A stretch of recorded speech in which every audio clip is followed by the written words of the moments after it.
welcome to the stream. I do not have the right game on. There we go. Got stream goal up, money. Got stream title up, we're buying bombs. Got more coffee than I probably should have drank, consumed. Okay. Right. Looks like we're on a money-making scheme. Where did we leave off? 34 planet busters. Well, we've got a while to go.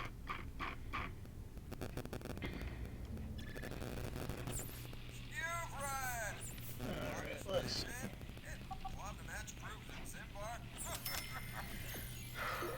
Boy, I need to call my optometrist. I think my prescription changed. Alright, let's... Ooh!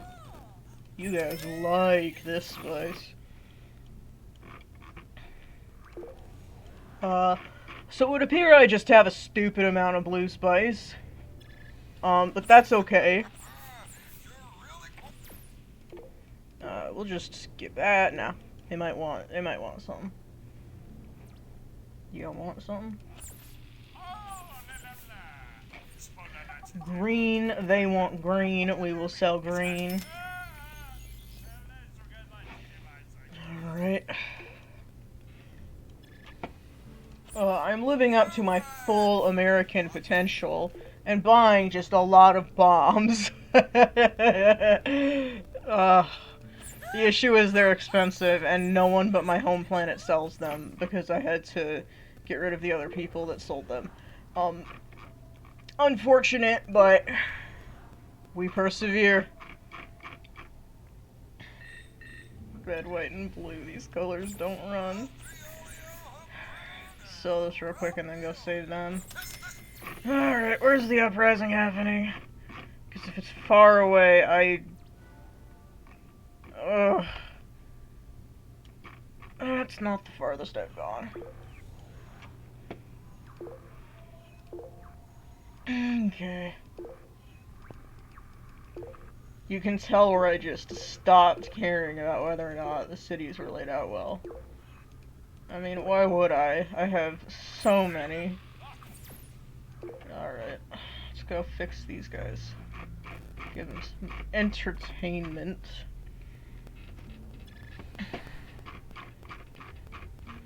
You're gonna buy some spice after, I sure hope.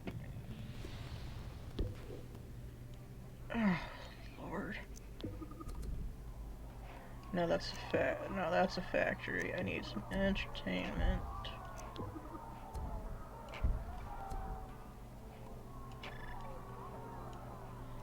Alright, just stick that there. Alright, they're happy. Let's move to another city.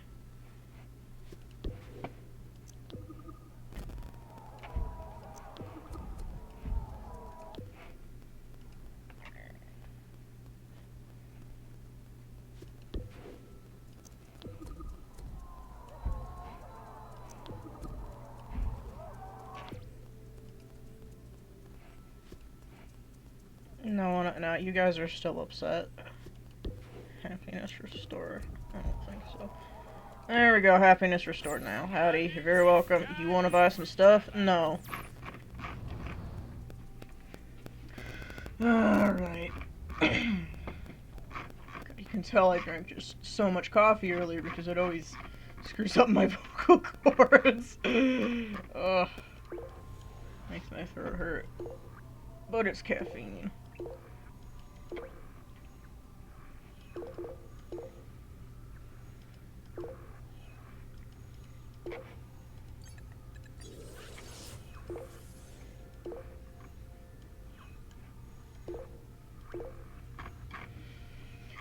Alright, back to the spice circles. Y'all wanna buy some stuff?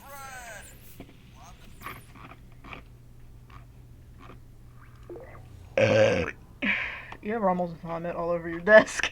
Alright.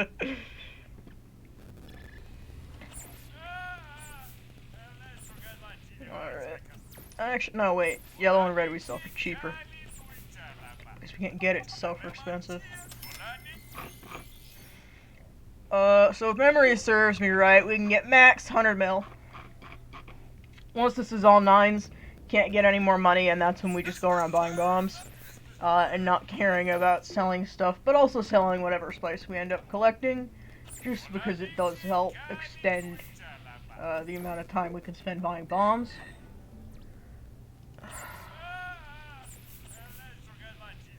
Stop having problems.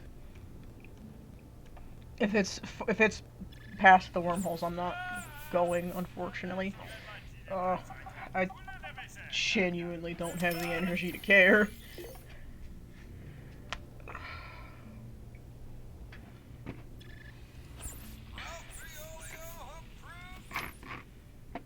Just like the U.S. Oh, it's right here. Okay, cool.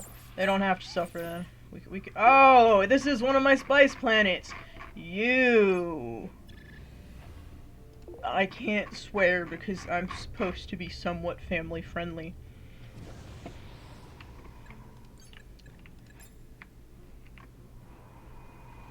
You stupid. Okay, I was just getting attacked here. I'm struggling. Usually I have some sense of direction. It's just not here today.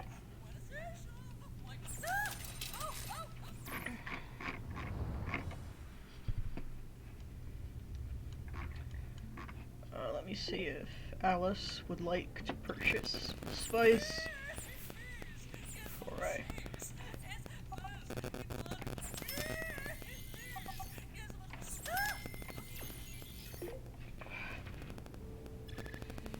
Gotta set my jacket real quick. It is wonderfully hot in my room. Y'all wanna buy some spice? Y'all want some spice? No. Anger. Spice? Hello. Alright.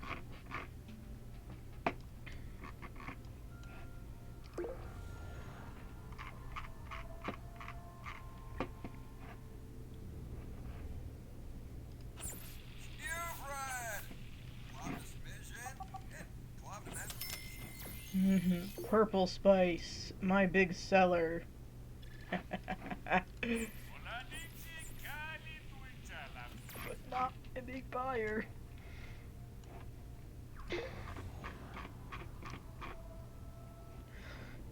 Sometimes gaming is painful.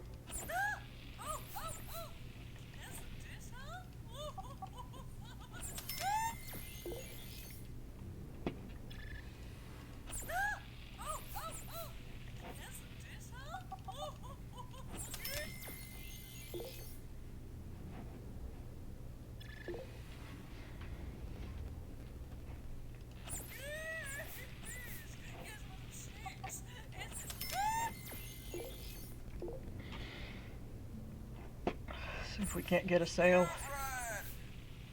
Buy my stuff, please, for a high price so I can make money and buy bombs.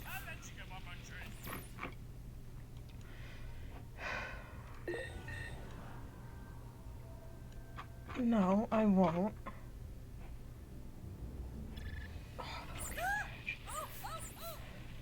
Alright, yeah, that one's close enough to warrant it. Yeah, you are high maintenance, that part of the galaxy. Goodness me. Problem with having a lot of stars, planets, and colonies is that you have to upkeep them, and of course, because I'm the main player, I can't just, like, have someone else do it. It's gotta be me.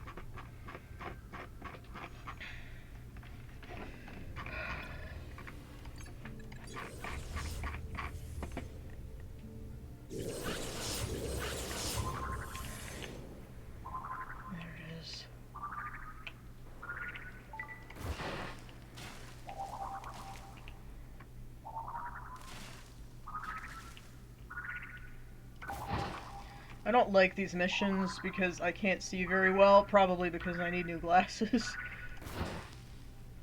I think my last optometry appointment was about a year ago, and I have a bad habit of my vision degenerates. My prescription changes, etc., etc.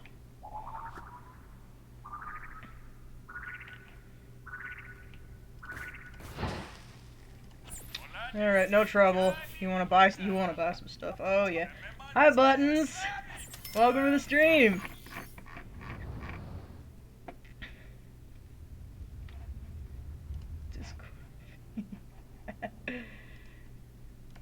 I have just clicked all of the stuff that I didn't want to click. Alright. Back to money making.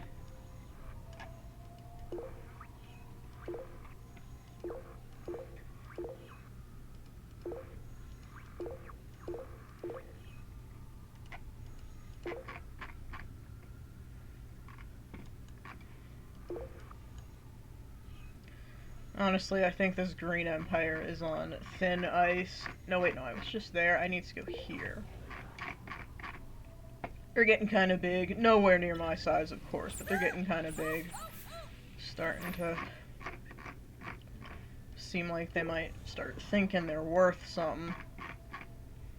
Thinking they can challenge me. No, that's not what stream goal monies means.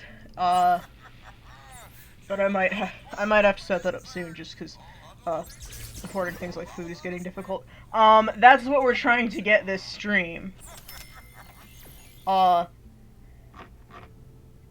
If I do have, like, text-to-speech bits and donos on, I'll probably have, like, a bar with, like, $20 so I can afford food.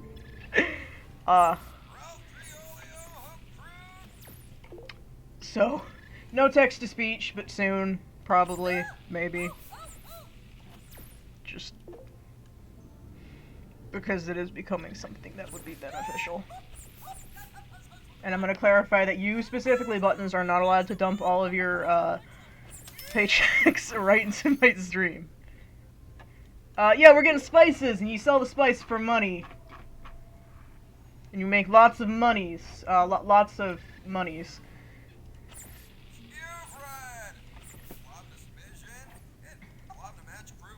Oh! You don't know how many bombs we have. This is a planet buster, and it destroys a planet. I have 34 of them. They're 5 million each. 3 times 150 million. I've spent about 170 million on just those. I've gotten about 200 million twice, I believe. I think this is my third 100 million. The rest was spent on these, which are about 400 grand each. You're supposed to put it in your savings account. You're supposed to have, like, money saved for emergencies and stuff. And once you have, like, a vehicle, if you drive a vehicle, you gotta have, like, at least 500 put away for upkeep on that. Because when cars break, they're expensive.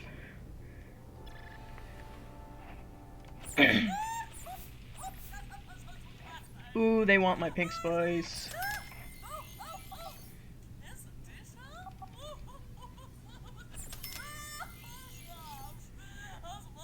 Darling Buttons, Sunshine, you can put it inside of a bank and they'll just hold on to it for you. And if you're lucky, they might give you like 0.2% interest.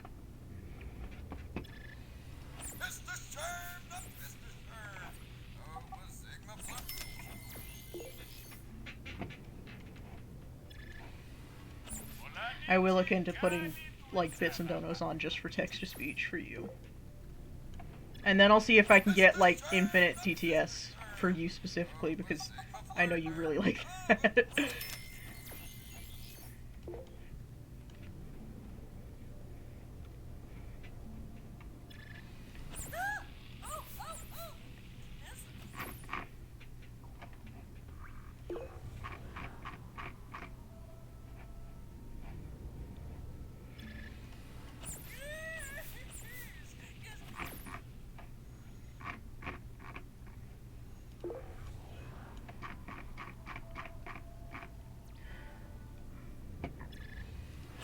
Oh yeah, refresher for this stream, we're collecting all these bombs because we're going to,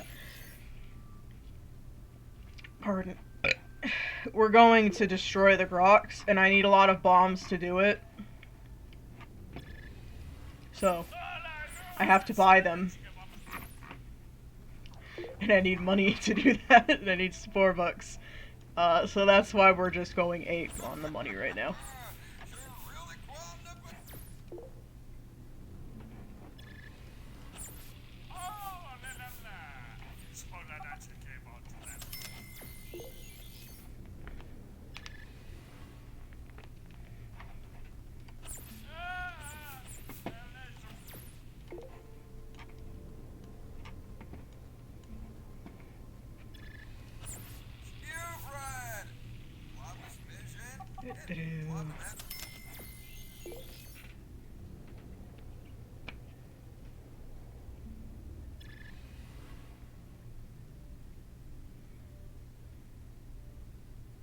If I get to the point where I have like channel points, I might put like stuff where you guys can interfere with the game as channel point rewards.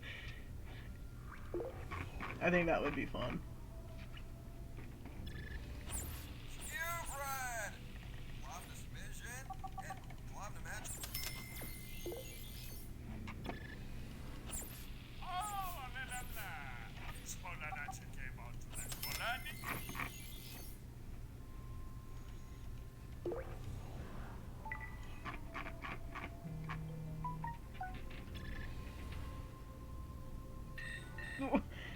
No, baby, no! Hold on, I think that's the DoorDash update.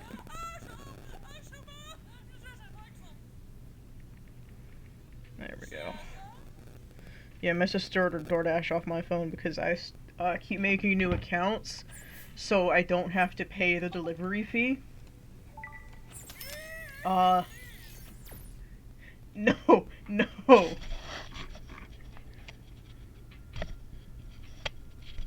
No, my mic cut out. Buttons, you have to put the money in the bank. I let swears through now. I let swears through in chat. I'm not a fan of it, but like, I turned down the chat moderation because stupid stuff was getting filtered out.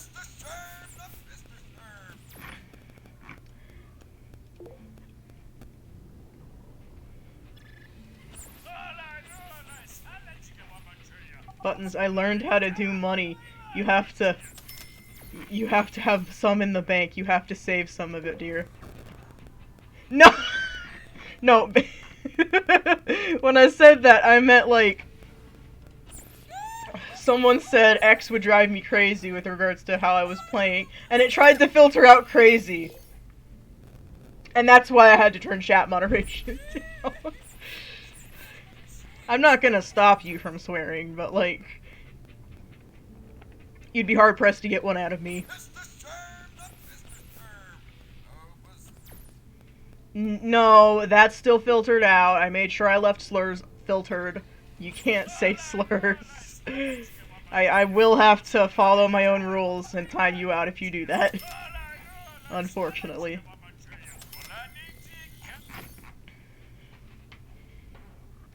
You can, however, say P now, which was another thing that was getting filtered out. I remember from the, I think it was the January 11th stream where we made the PP planet, and I kept having to let the game know that the stream Twitch know that no, Buttons, we can say this. It's just, yeah, so I had to turn filtering down.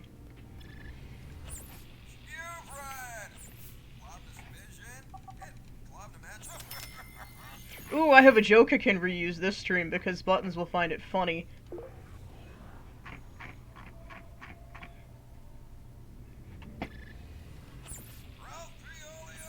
Oh, hey, that's my grandmother's name. I hate her.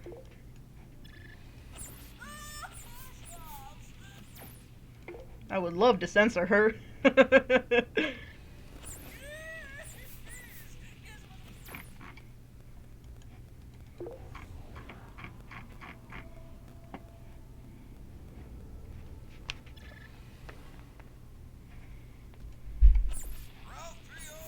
How are you figuring out what I have and haven't censored? when you didn't type Karen in the chat before. Yeah. Alright, so that's about a 3-second delay. Gotta love that.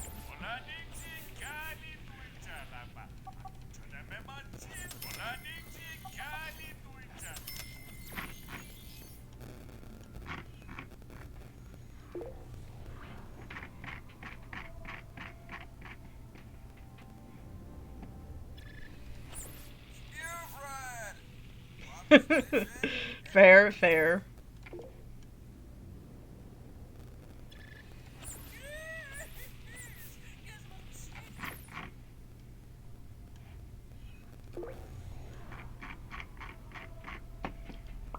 Ooh, there's an item there, and that means it's going to be a planet paint. And I am always a sucker for planet paint. Where are you? Thought it was just an item at first.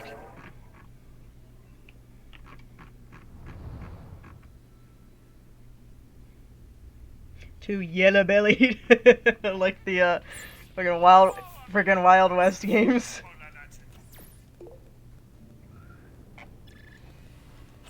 No, I decided I could be a little more lenient with my censoring, with my filtering for the moment, just because I think I average like 10 viewers a stream, which is half of the amount of followers I have, so that's pretty tight. I like that, you know, that slaps.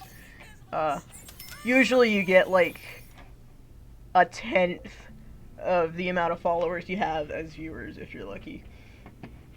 I don't know how I keep getting like half, a third, a quarter, because that's honestly quite ridiculous. Happens with my YouTube views too. And I keep getting like triple the amount of views that I have TikTok followers, but that's just how TikTok works. Yes, you can. You can do it in chat. It should be able to scoot past. But if you don't want to, I'll open up Discord again. And I'll watch my notice for that.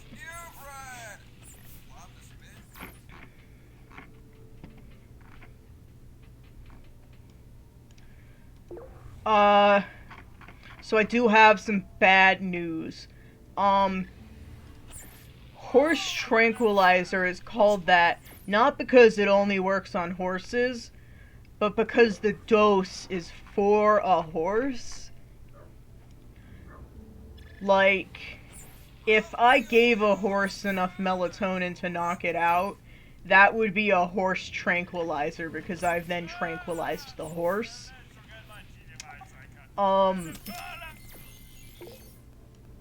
There are some that you might be immune to in the sense that they won't tranquilize you. The unfortunate part of that is they will just kill you. That's something that horse tranquilizers tend to do to humans, so we have to tone them out. We have to tone them down into human tranquilizers, like ketamine and ivermectin. Honestly, my favorite is ketamine. I'm not blinded by fake news. I've been on horse tranquilizers before, and I'm not a horse, so... Honestly, though, if they give you a chance to pick between, like, lidocaine or novocaine and ketamine, go for ketamine. It will always be better than whatever pain medication they want to give you. But you didn't hear that from me!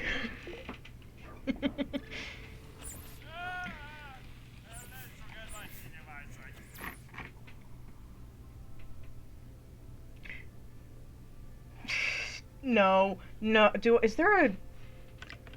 How do I... Oops. How do I clip? I don't have a clip bot and I don't have Twitch open. Hold on. Let me see if I can... Mobile Live Dash. I'll try and clip it for you, dear, because that is funny.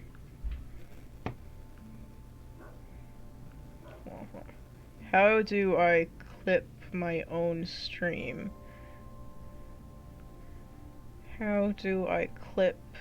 I don't know how to clip my own stream. Yeah, you don't, because I don't know if that's against TOS and I don't want to get banned. Even though I know what I'm talking about.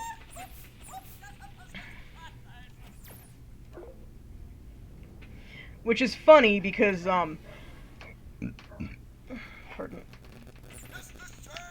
I don't think I'm actually big enough to get banned unless someone were to, like, mass report me. Small streamer immunity stuff.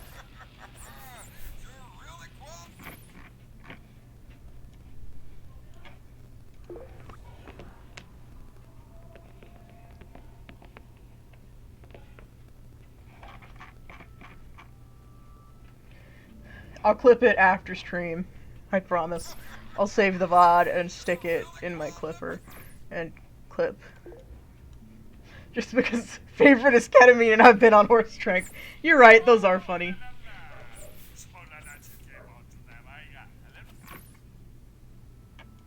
I'm gonna be honest, I don't think I'm on the level of, like... Well, Corrales isn't a streamer, he's a YouTuber. But... No, don't report my channel so I get banned. No,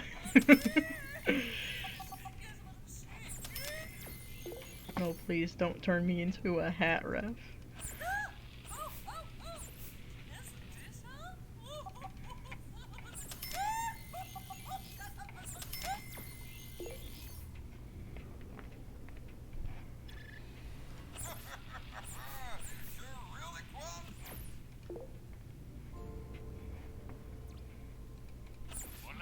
Imagine if I were big enough to have, like, controversies over the fact that I've said, yeah, I've been on horse tranquilizers before, I prefer ketamine.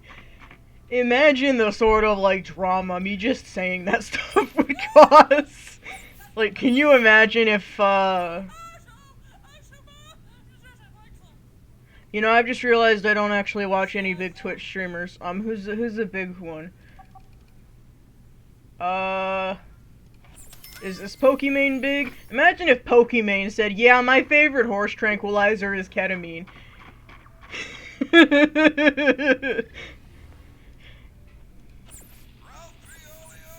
It's just part of his charm, but also he's like, to quote you, the most inappropriate child-friendly channel I've ever seen.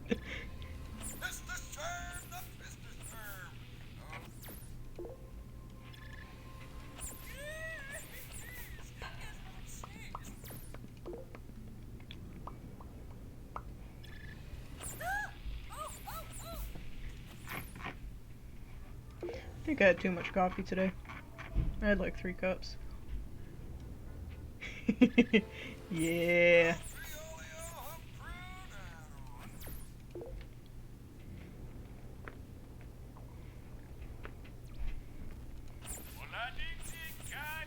Honestly, if I wanted to go for a degree in pharmaceuticals, I could probably just take a test. I wouldn't even have to learn anything. Benefits of being on heavy doses of medication constantly.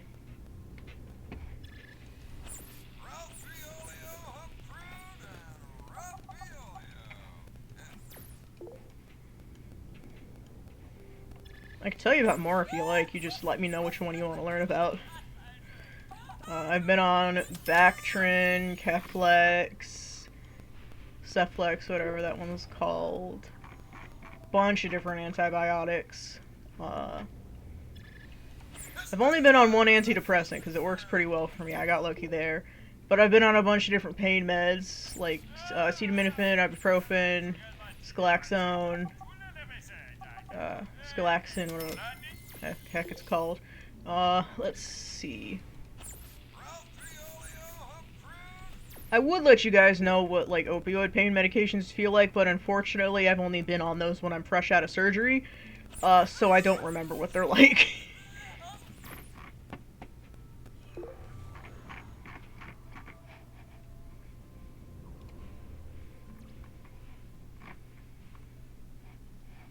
Yeah.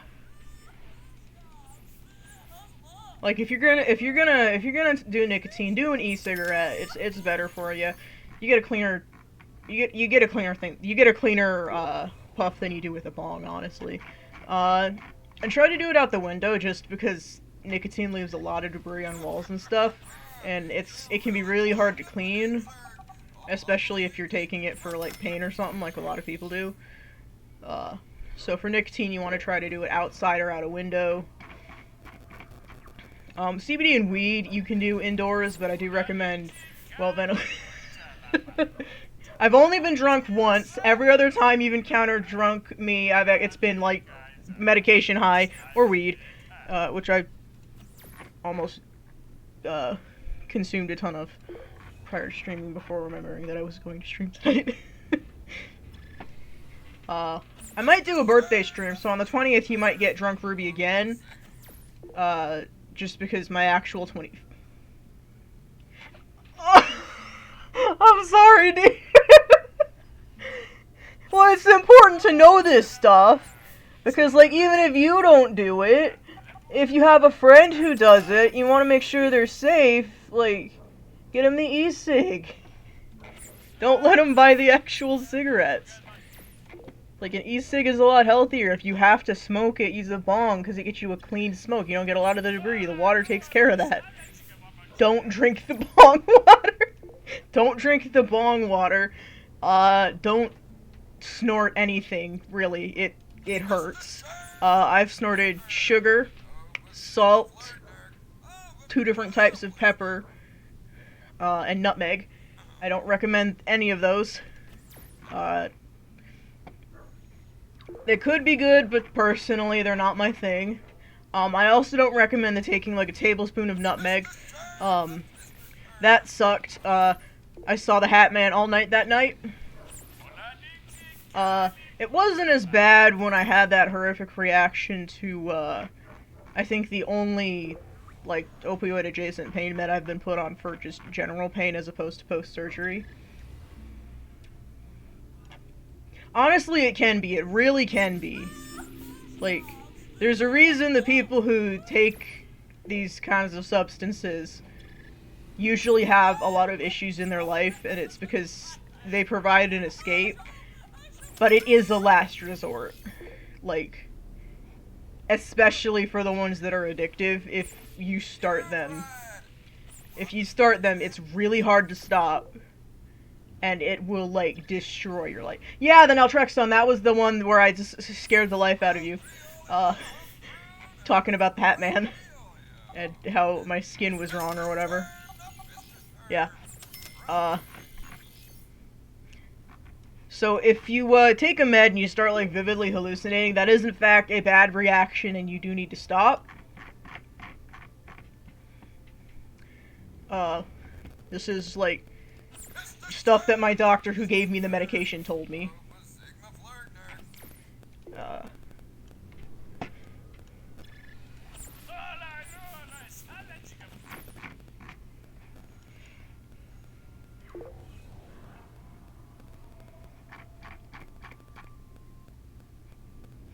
It was... Honestly, I think if it hadn't been, like, at night, and I'd had the ability to leave the house, it probably wouldn't have ended as okay as it did. I keep almost throwing up is what I'm doing.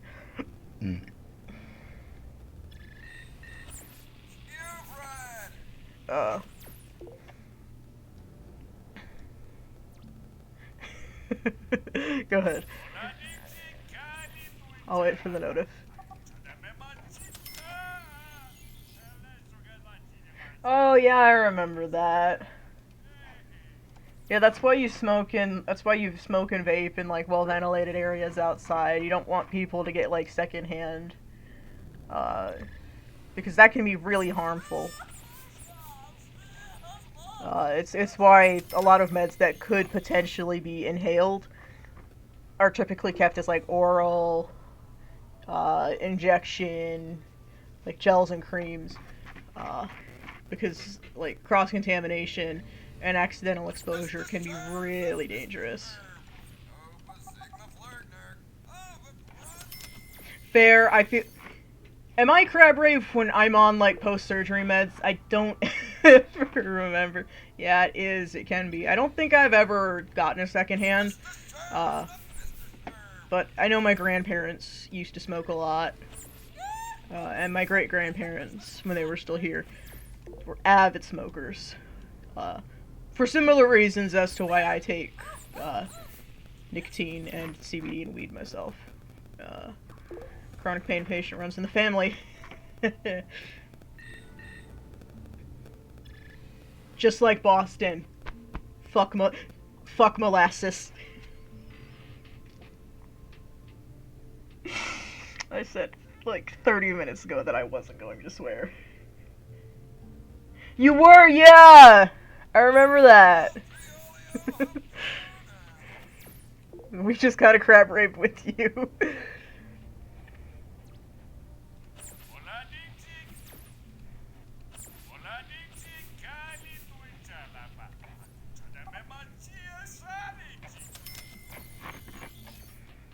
Okay, where's this alien fleet destroying? Yeah, it's. Oh, no, this is.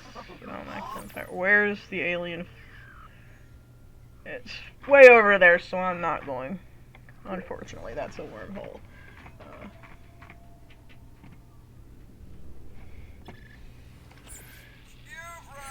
Yeah, you might hear drugs like hyped up because sometimes you get a good trip. But honestly, especially with like controlled substances and illegal substances, with regards to like stuff being cut with other stuff, it's really not worth it. Like, if you want to have a fun time, go for the alcohol because people know how to treat that. No, yes, because your college is going to go to my Twitch channel and find this specific VOD and go, aha! Secondhand smoke. We can't let this person taint us. Be careful at the art college if you do. Like, I will be honest, a lot of art students do partake in this kind of stuff. It's not always the best. Like, oftentimes they should probably be on antidepressants instead. Yeah, alcohol is also... alcoholism runs in my family, which is part of why I don't drink. The other reason is that instead of a Y chromosome, my father gave me liver damage. So if I were to drink constantly, I would be dead. Which really isn't the ideal situation when you're trying to be having fun streaming Spore and talking about how don't try illicit substances, it's not worth it. Oh, yeah, absolutely. I never played Psychonauts. Hold on, I have to count.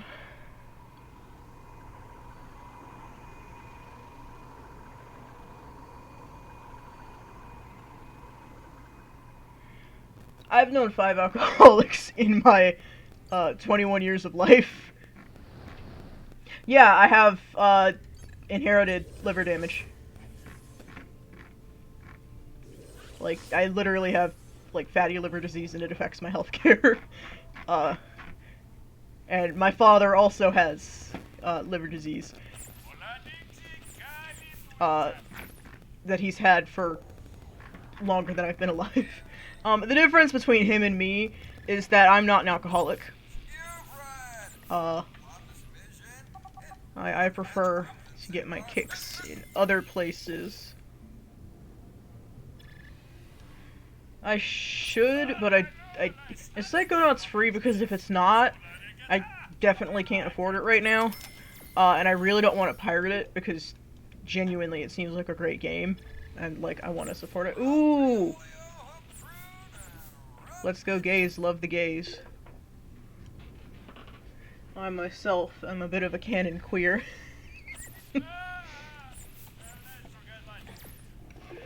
It's so fun being able to tell how many of my siblings are using the internet based on how hard the chat delay is.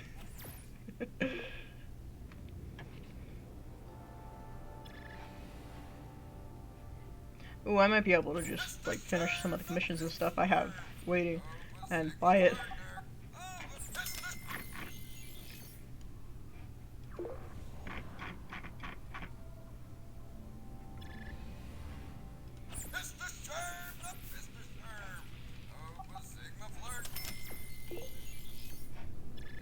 if you do it too much, Buttons, I will put, like, a cap. Jack Black! Oh my goodness! Jack Black? Oh, you've sold me. Let me write a note to myself. Psychonauts.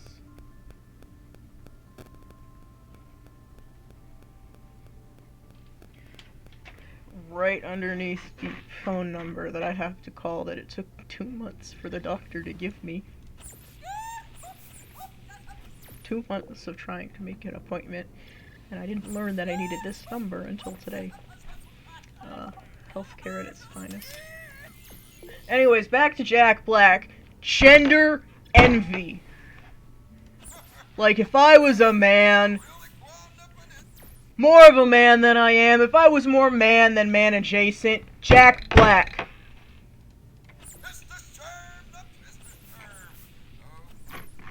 He has so much gender, it is unreal. I didn't think a cisgender man could have this much gender. I've been proven wrong by Jack Black. He deserves it, honestly.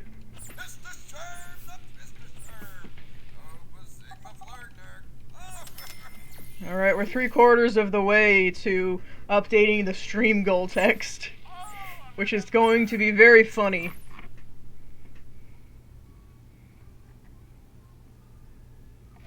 Gender envy, you say? Dude, I can't handle more gender envy. Like,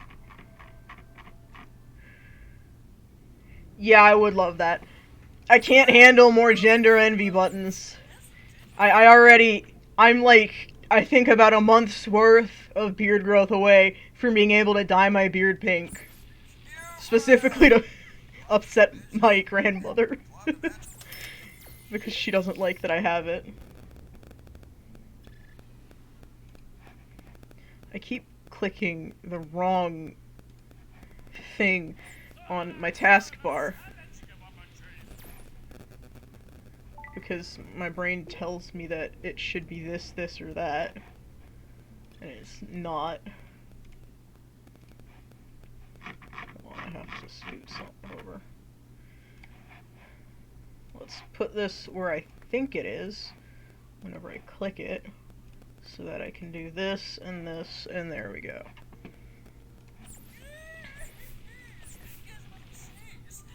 Let's go.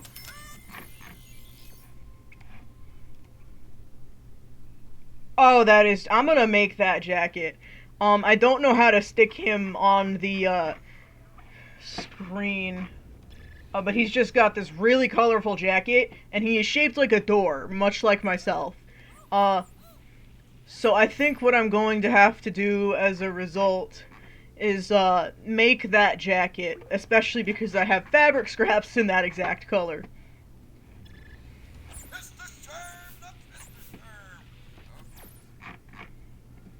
Dude, I love that character. I don't even know him, I love him.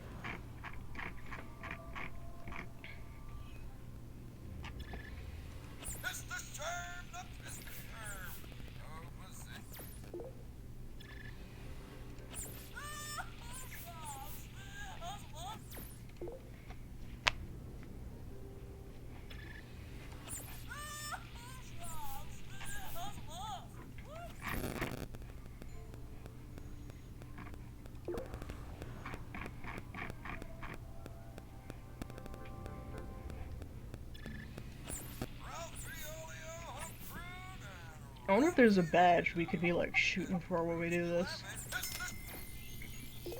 I'll make my final sale real quick and then we'll check it out.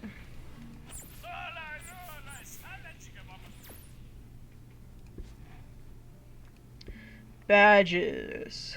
Cleaner.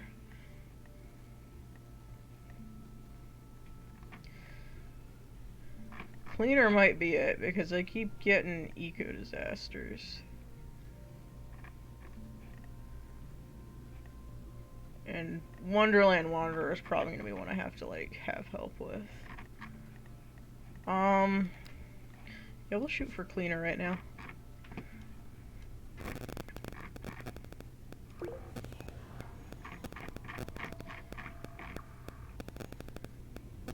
I actually have a lovely name for the stream where we just eradicate the groks, but I need to go to the other planet. Once if we get like 100 bombs here, or I get bored of making money from this, we might start doing some missions because Gopher and Cleaner are probably going to be easy to get. Gopher specifically because I've done so many delivery missions already. And Cleaner because it's just getting rid of, like, eradicating stuff, which is simple.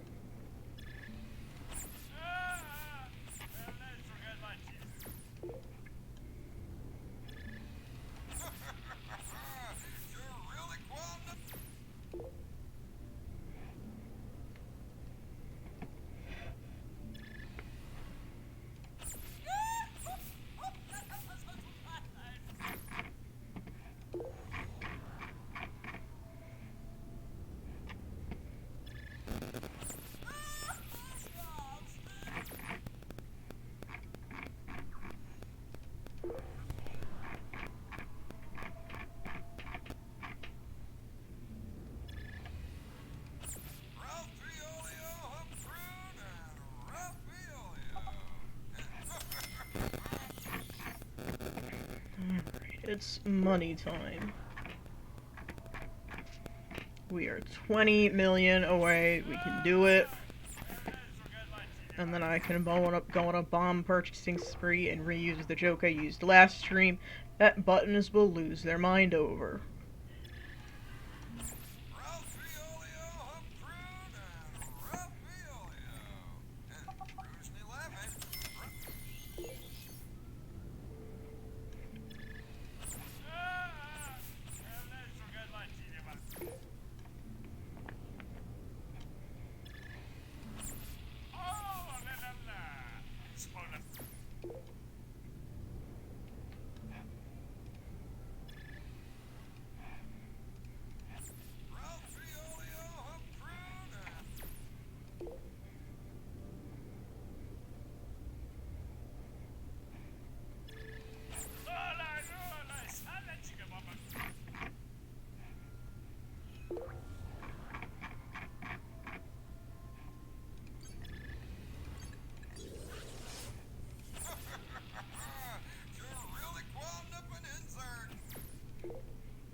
Why do none of these people want to pay good prices for spice?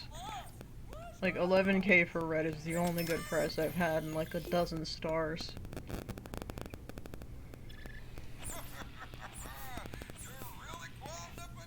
There we go.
Sell some spice. Come on. get this planet paint tool, terraformer.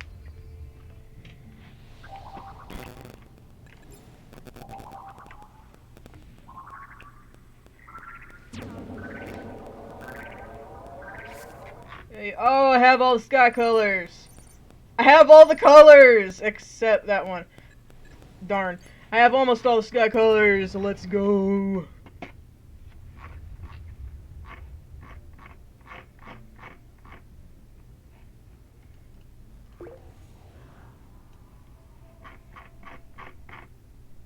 Hey guys, I think drinking like 3 cups of coffee when you have a sleep disorder might have been a bad idea.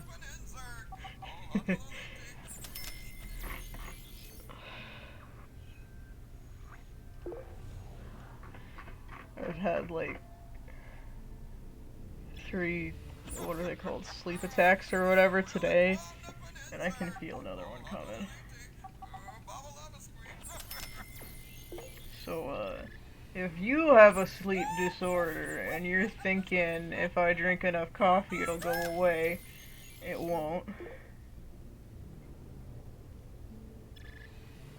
Oh, that's like a minute delay.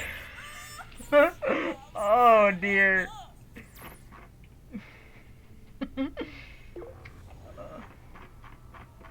I don't have Monster in the house right now. All I have is coffee.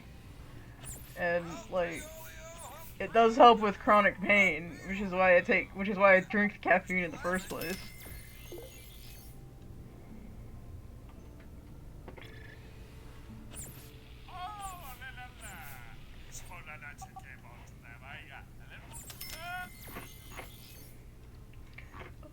Anyways, if I stop talking and just freeze in game, and you hear like a thud or something, I probably fell asleep at my desk and my head hit the desk. It's happened before. It's not gonna hurt me, but like, fair warning, I'm not going to listen when my body says it's time to go to bed because I've slept for like 18 hours today, which means it is not bed night time. It is play Spore time.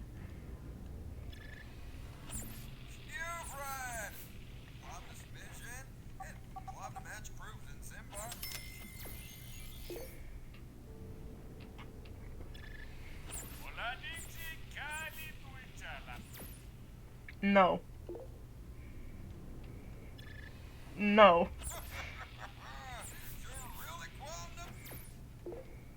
Listen, it lasts 15 to 30 minutes max.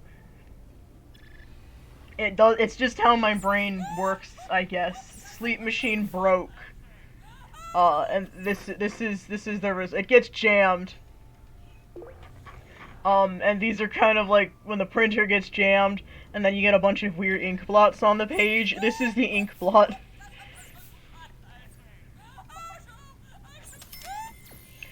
I actually, it happened during, like, a Boomer stream once, Boomer NA, whatever the hell it's pronounced.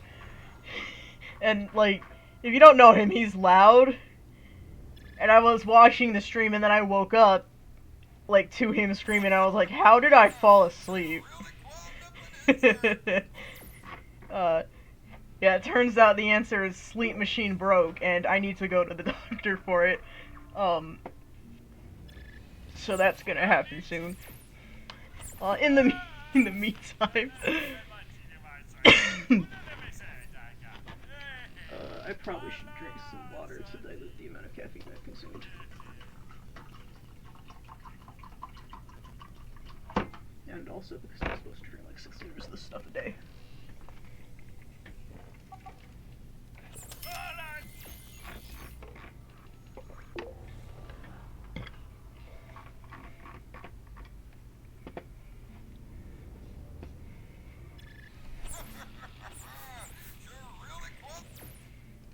$9 million to go, and then I get to use my funny joke.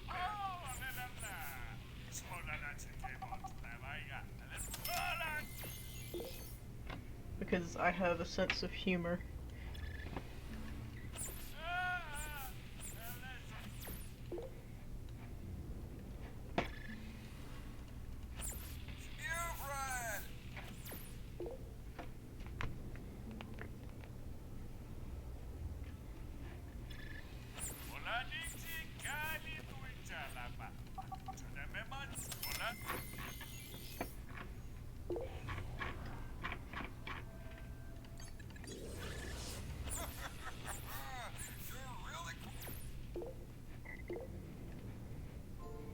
Almost goes to the wrong planet.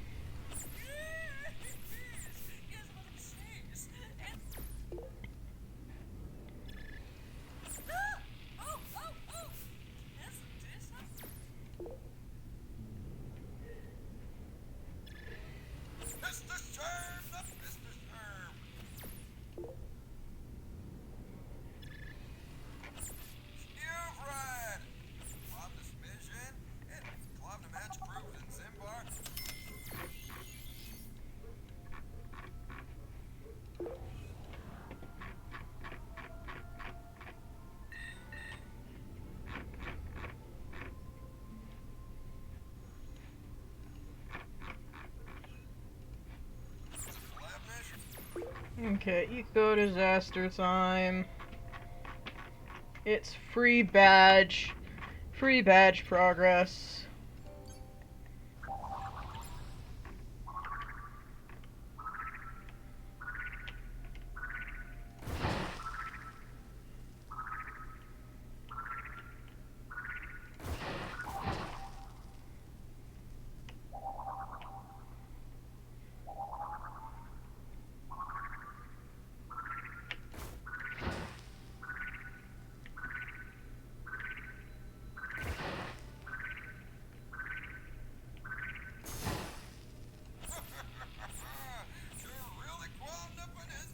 They would like this. Alright, cleaner one. Let's go. One more eradication mission, but I just did one more. Oh, okay, I needed... Alright.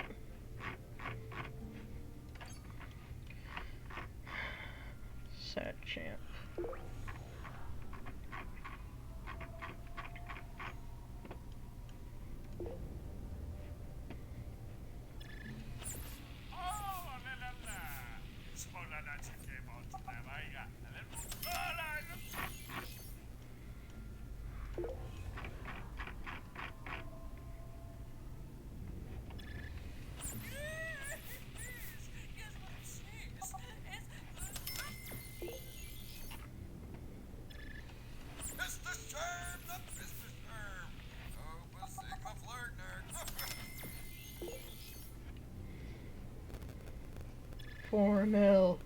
$4 mil to go, and I can make my haha funny joke.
Alright, I need literally 300k.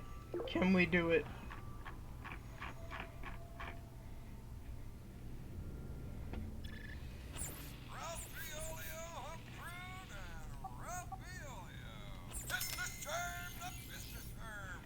Alright, now we start buying bombs.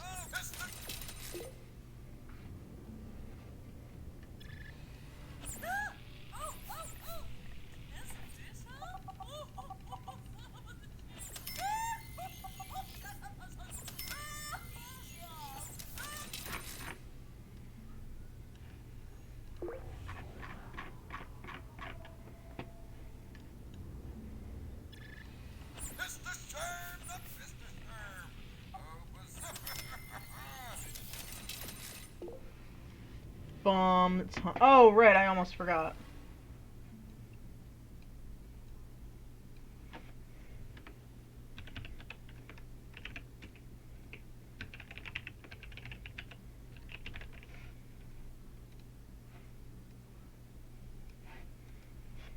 Pardon the weird spacing on that.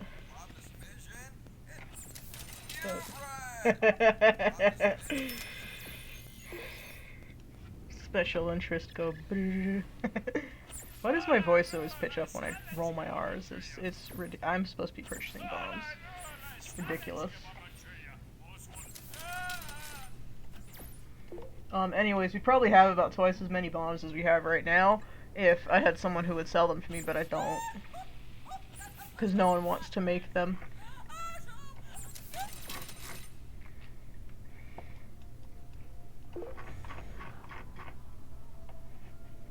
So I'm confined to spending 5 mil per. Unfortunate, but true.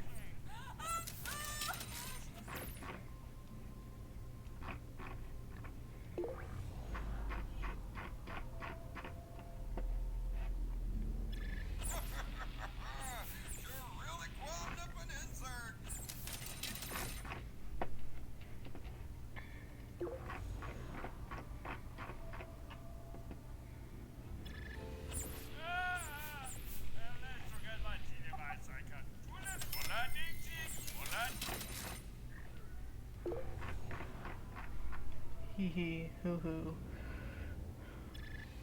Weapons.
Alright, yeah, we get about 20 bombs per, because, you know, math.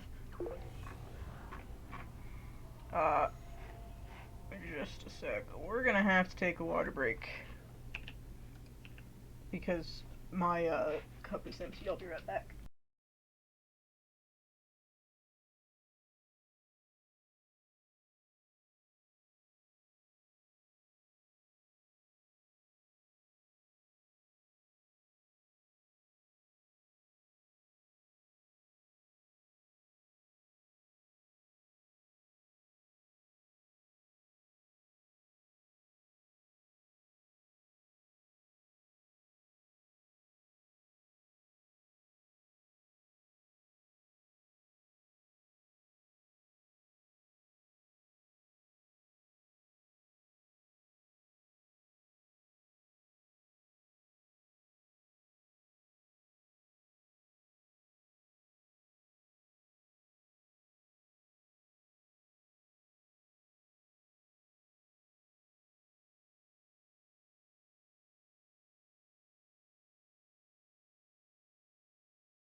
Alright, we're back.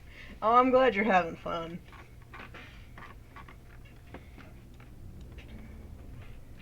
I also have a straw for my water now. 'Cause I'm cool. Once we have all the achievements and badges for Spore, probably gonna download one of the Pokemon emulators and play that. We'll buy one more Planet Buster with this last million, and there we go. 55, over halfway there. I think we can do it.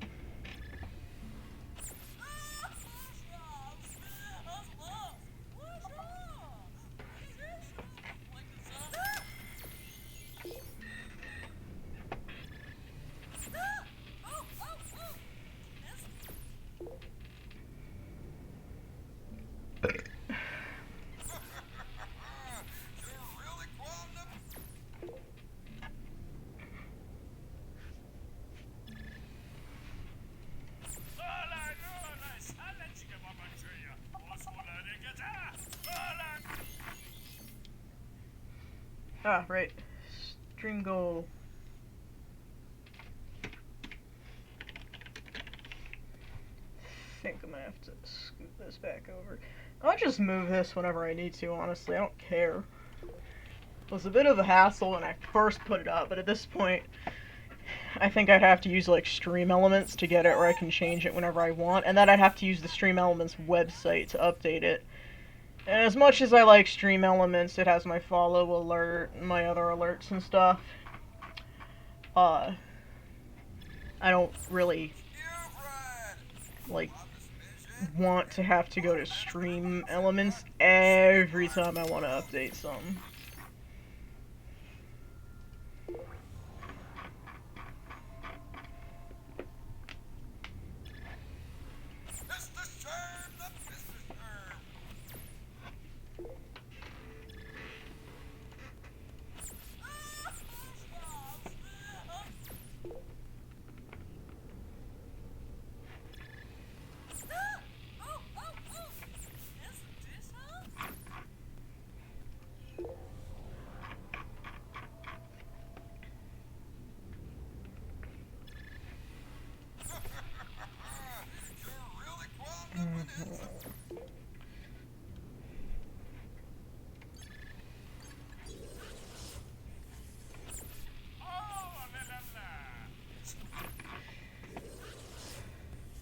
There is simply not enough good spice prices at the moment. Nobody is buying.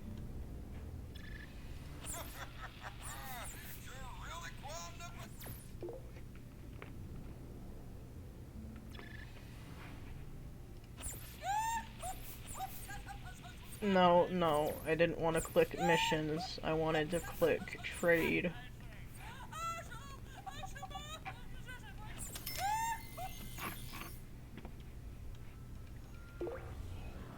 Alright, well, we're an hour in, and we already have more than half of the bombs we needed, so I think we're making good progress. I think we've got good rhythm going. I'm looking to stream for longer than about 2 hours this time. But, like, we'll see. Might do a few missions at the end of stream just because missions are fun occasionally, in moderation.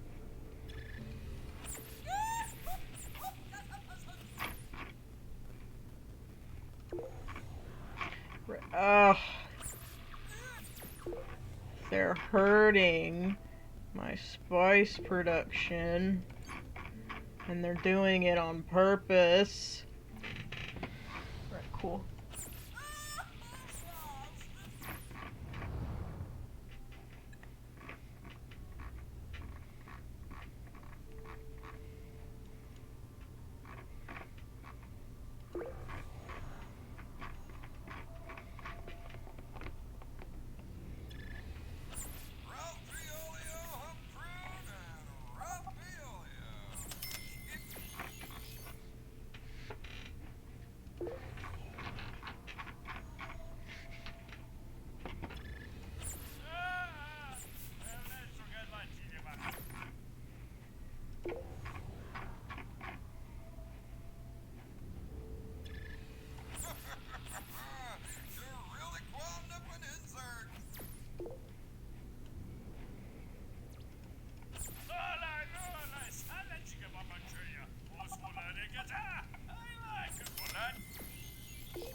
Oh, 58 grand.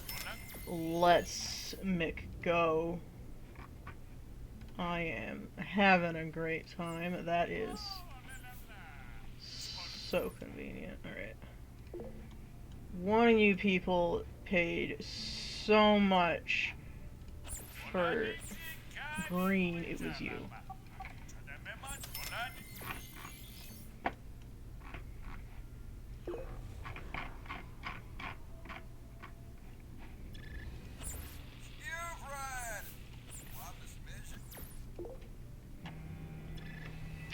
Phone alarm.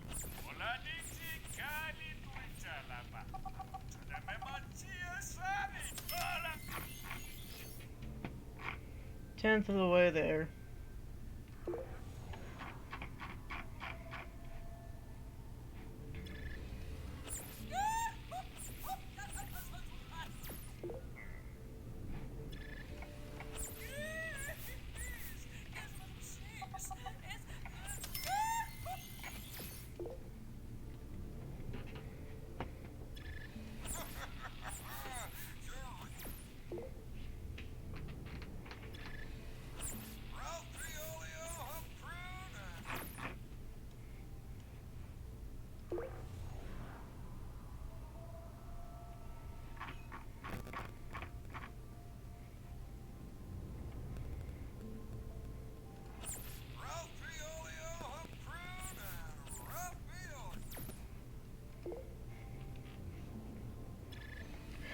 Probably post some of my more recent VODs to YouTube soon, honestly. Like some of the earlier ones from early in February. Yeah, they're gonna start where I'm at over here. Start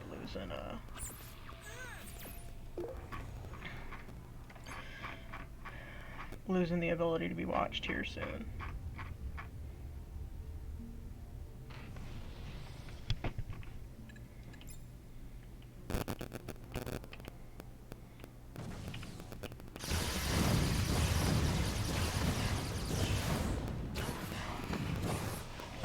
Get McDeadened.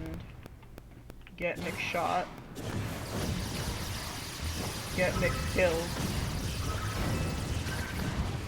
Get McShoved and shot and killed.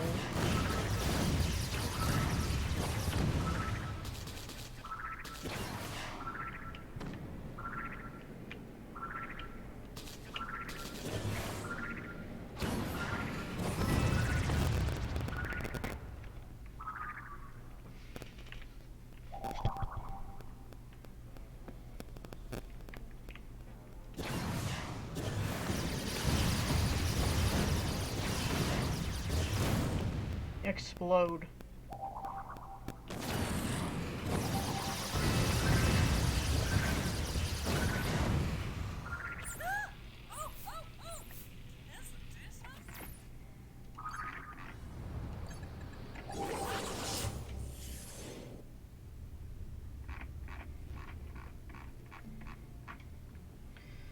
Alright, let's see. Over here is where I was going.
Right, well, I am now thinking about real-life bombs because we are buying bombs in a video game.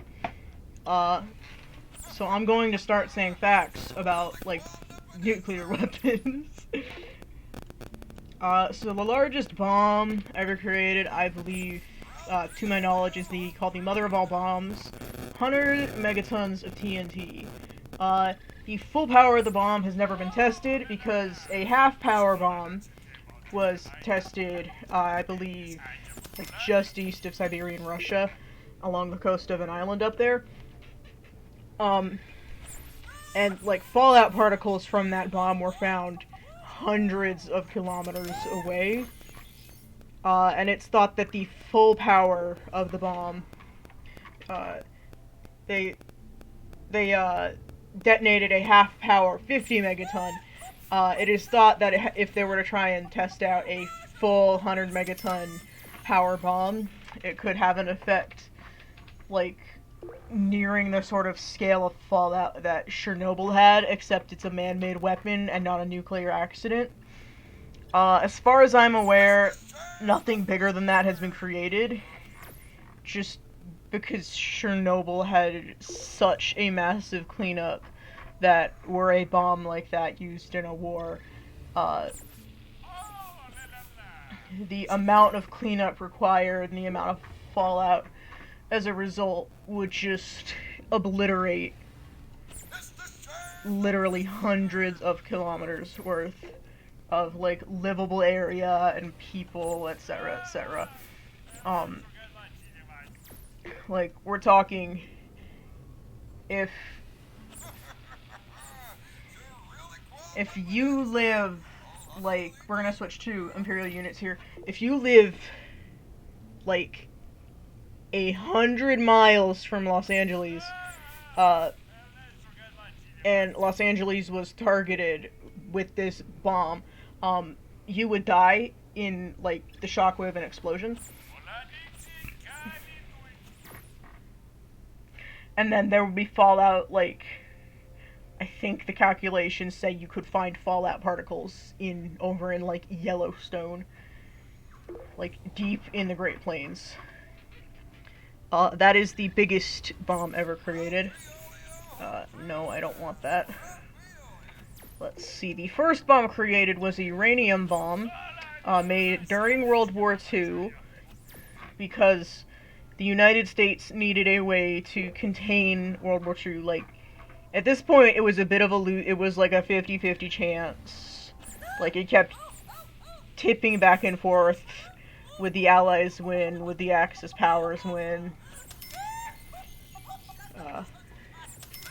Bit of a rough battle there.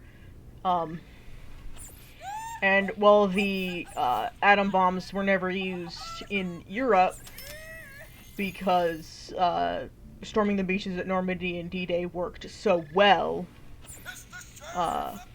and I believe Mussolini sort of turning his back on the Axis powers and Hitler's failed attempt at invading Russia both weakened the Axis powers to the point that the Allied powers could defeat them without the newly created U-bomb. The reason that the U-bomb took so long to create, like, all the science was there. You had Robert Oppenheimer working on the science. He did a lot.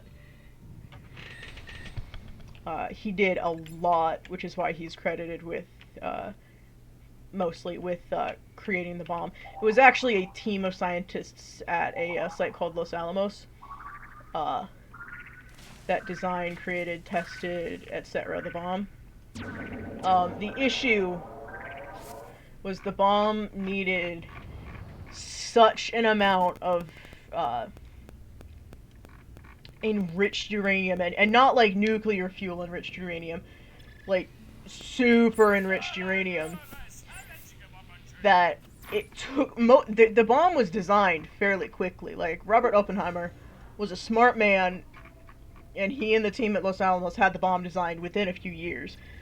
The issue was it took so long to produce the enriched uranium required for the U-bomb that the war with the Axis powers in Europe was near complete by the time Little Boy, the very first uranium bomb produced by American scientists, was done. So while Little Boy was being produced, the same Los Alamos team and a lot of the same scientists, though I believe about a dozen, were discovered to be Axis spies and were taken care of, quote-unquote, we'll say. They still had, like, I believe Los Alamos had a population of over 1,000 people. It was, like, all scientists and their families, and then the people who were needed to, like, make sure that these people had groceries and food and stuff. And that was it. It was bare bones. You had to have, like, special clearance to even know, like, the way to get to the place. So while the uranium for the U-bomb was being produced, Los Alamos and Robert Oppenheimer were all working on the H-bomb, which made use of a waste product from the uranium, both, I believe, uranium fission and uranium enrichment, produced plutonium. And so what they did is they figured out how to make the power of the plutonium does not blow up with the same power as uranium does, because uranium is a much heavier element. What they figured out was a specific shape that would reflect all of the energy of a plutonium explosion back to the center, where they had a little bit of hydrogen. And what they would do with that hydrogen is the force of the plutonium explosion would fuse it into helium. And if you're unfamiliar with fusion, hydrogen fusion is what powers stars. It's what makes the sun glow. There is so much gravity in the sun that it fuses hydrogen into helium. And so when they perfected the plutonium bomb and the reflective shape that the plutonium bomb core had to have to be able to reflect all of the energy created and force created by the plutonium explosion back at the hydrogen atoms to fuse them, when they figured that out, that was called the H-bomb. And because the United States had a stock of plutonium waste from messing around with uranium, the H-bomb was able to be made much quicker than the U-bomb. We only ever made one U-bomb, and that was Little Boy. The very first H-bomb was named, the first one that was used, we were able to test the H-bomb because we had enough plutonium to do it. The U-bomb wasn't tested. Little Boy was never tested. The science said that it should work, and that's what America was. That's what the United States was banking on. The plutonium bomb, because plutonium is easier to acquire than uranium, was able to be tested. And I believe that specific test was underground and resulted in a manhole cover being the first item launched into space by humans ever in recorded history. So they tested and confirmed that the H-bomb worked. They had enough plutonium to build another one in the course of like a couple months. And then they took Little Boy, their U-bomb, and they took that would be embarrassing if it didn't work. And they took their second or third, I can't remember which, H-bomb called Fat Man, because Fat Man was round. Like, Little Boy, he was a little skinnier, he was a little longer, he looked a little more like a torpedo. Because of the way the H-bomb worked, Fat Man was rotund. And so they took their two bombs, and Japan still didn't want to surrender, because the United States wanted an unconditional surrender, and Japan wanted, I believe they still had a shogun. No, Japan wanted their emperor, I believe, to remain emperor. I'm not too up to date on like World War II politics history. I know more about the bombs and stuff. Japan wanted the people in power to remain in power. They wanted to be able to like keep their Japanese culture. And the United States wanted a full, unconditional surrender. And they weren't coming to a compromise. There was no compromise. There were discussions, but no compromise had been made that both parties were happy with, that both parties would accept.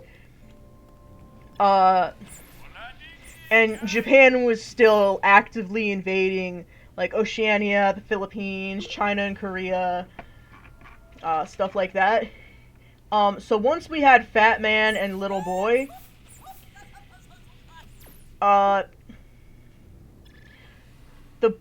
the use of Little Boy at Hiroshima, I believe it was Little Boy that went to Hiroshima. I know a lot more about the production than the use of the bombs. So we sent Little Boy to Hiroshima, and that was Little Boy's test, and we never built another uranium bomb.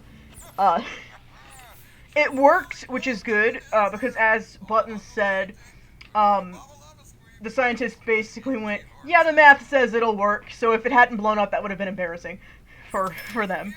And then we, I believe they were both ignited at, like, a couple 100 kilometers. No. Because the atmosphere is only 7 miles high. They were both ignited a couple 100 meters off of the surface. Little Boy over Hiroshima and Fat Man over Nagasaki.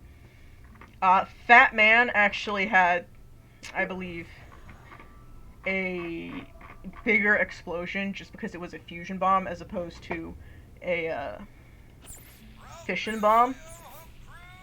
Which, I mean, if you have a large enough amount of enriched fuel, your fission explosion is going to be massive. But this was like 1940s, so they didn't have a lot of enriched bomb fuel in there. So, and the thing about like the times of day that were chosen is that the United States did what the United States likes to do, and detonated the bombs over the cities, which like still had civilians in them, and at times where a lot of civilians would be home. This, I believe, was the first instance of the United States realizing, hey, if we kill off the civilians, they can't really do anything because they have no more people. I believe the death total from both the explosions and all of, like, the radiation sickness and cancers after was, like, hundreds of thousands of people. Because these were populated cities, and at the time of the detonations, it was, like, people were home, like, making breakfast, I believe. They did it in the morning before people went to work. And that started a tradition that America has yet to break. Let's see. I don't remember a lot of them off the top of my head. But, Obama bombing that hospital, in the Iraq-Afghanistan war, like, a lot of civilians were killed for no reason other than to send a message, I guess. I believe chemical weapons in the Vietnam War served a similar purpose. I don't know much about the Korean War because I didn't actually learn about it in school, which says something about the American education system, I suppose. But I wouldn't be surprised if they did that. In the sort of modern Middle Eastern conflicts, I know that America and the United States have a track record for, again, killing civilians just out of the blue because they felt like it. And then, you know, it's the United States, our military can't be wrong, we spent $600 billion on it. So a lot of the times this is framed as, like, positive, as, like, you can't criticize if you've never been, in the front lines. Because the United States has developed a weird obsession with the military, and the military always being right. And the irony of that is because we spend so much on our military, it's like, how scared of other countries do we have to be to spend $600 billion on our military to make sure they can't invade us? You head out whenever you're tired, dearie. It is, like, 10 p.m., I believe, where you're at in it. 10:30. And it's a school night, so make sure you get your sleep.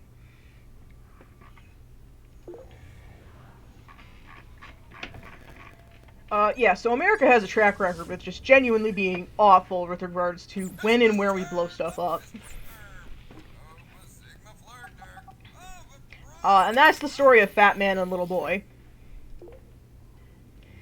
Let's see. A lot of the stuff... Night, sweetie. A lot of the stuff after that is classified because it, like, the sort of time... There's a time limit on how long stuff can remain, like, officially classified, I believe. Bye-bye. And that hasn't run out on a lot of stuff. A favorite story of mine is the fact that even though not all of the, like, classifications and redactions and data expunged on a lot of things like nuclear bombs and nuclear reactors hasn't run out, is the science. Like, if you study nuclear physics, you understand how they work and you can design and build a nuclear reactor. And that's exactly what a man named David Hahn did. He's known as the Atomic Boy Scout, if you would like to Google him. And when he was young, he developed a bit of an obsession with nuclear physics and nuclear power. Going to the lengths to, as a Boy Scout, he received a badge.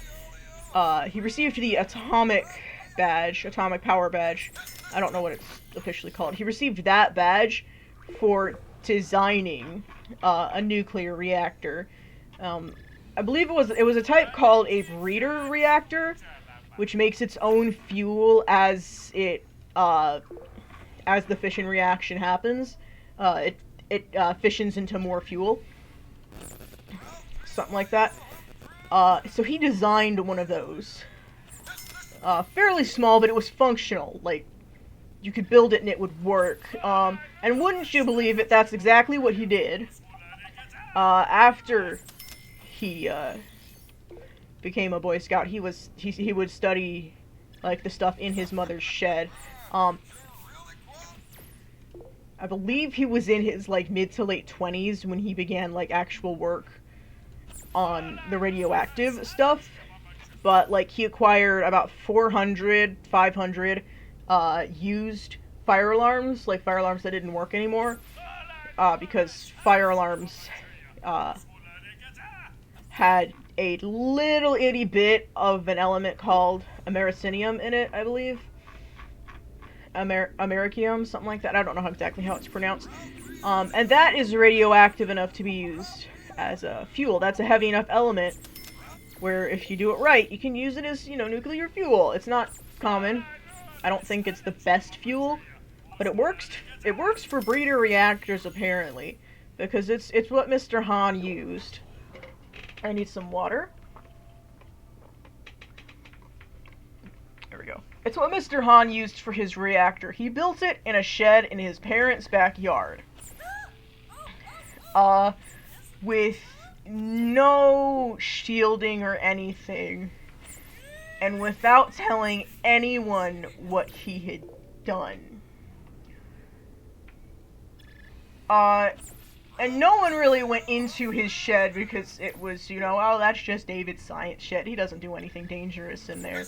And the reactor worked for, I believe, at least a year before people in his neighborhood started going to the doctor saying, hey, I'm sick. No, sorry. People were getting sick and doctors were like, this is radiation sickness. What have you been around that is radioactive? And of course all of these people said nothing. I don't work with radioactive stuff. I've not been around radioactive material. The contamination was traced to his backyard. To his parents' backyard. And it was so radioactive that they actually had to put on, like, protective suits before they went in and discovered, this man has built a nuclear reactor in his backyard.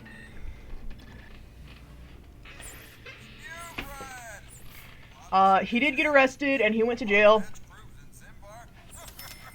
A lot of psychologists believed that, honestly, if he'd been given a bit of a better path in, like, school and stuff, he could have been a brilliant nuclear physicist. That isn't what happened. I think he died of liver disease at about 40 in, like, 2008, 2008, 2012, something like that. So honestly, just kind of a bit of a tragic story. Because, like, the man was smart. He built a nuclear reactor in his backyard. But also, he built a nuclear reactor in his backyard. And that is the story of the Atomic Boy Scout.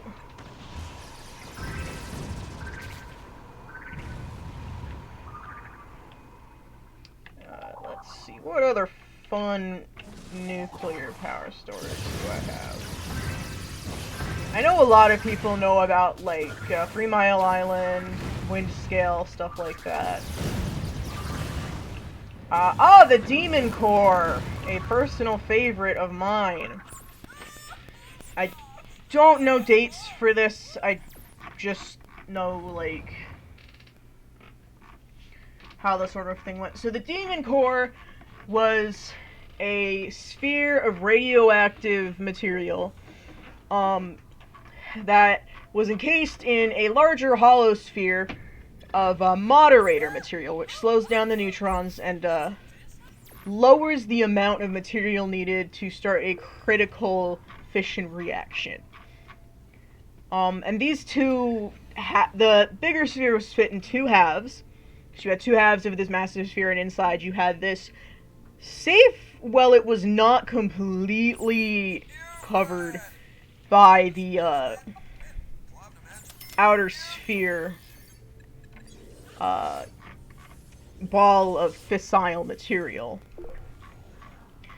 The thing about that is the guy who was in charge of it, he had a special tool that was meant to keep the two halves propped open to prevent the ball from going critical, going prompt critical, where the reaction starts and it's just awful.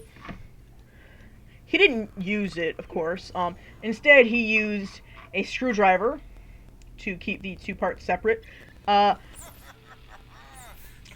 And as a result, there were two criticality events with this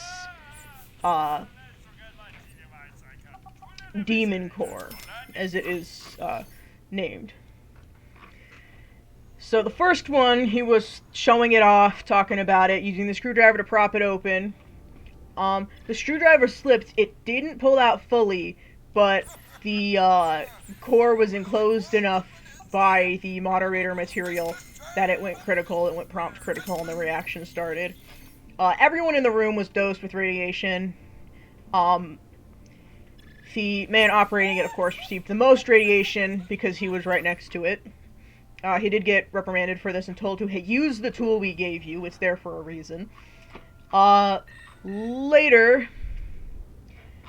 Dude, I was just there. Later, he would, be doing the exact same thing with the screwdriver, showing off to people. And wouldn't you believe it, this time the screwdriver fell out all the way. The two halves closed around the core and went prompt critical so fast and so hard that there was actually a, like, bright flash of blue reported by everyone who survived the encounter. A lot of people received just a massive dose of radiation. Bunch of them were sick. The man himself, he actually received such a large dose that he died. He passed away. That dose was fatal. And that is when the ball of fissile material received the nickname Demon Core. Because now it had killed a man, even though it was by his own negligence, unfortunately. And it was separated from its two halves of the moderator sphere. And and I believe it's just in storage, or destroyed now. I don't remember if they destroyed it or not. I do know that there is currently no risk of it going prompt critical because no one is showing it off. So, that is the Demon Core. Now, let's see. The one I know most about is Chernobyl, but a lot of people know a lot about Chernobyl just because it is Chernobyl. It was the biggest nuclear disaster. A lot of people are going to know a lot about it. It wasn't the Soviet Union's first nuclear accident, though. That honor goes to a place called Kishtim, in, I believe, Siberian Russia. It was, I think, a 1960s accident with regards to early attempts at creating nuclear power plants and reactors.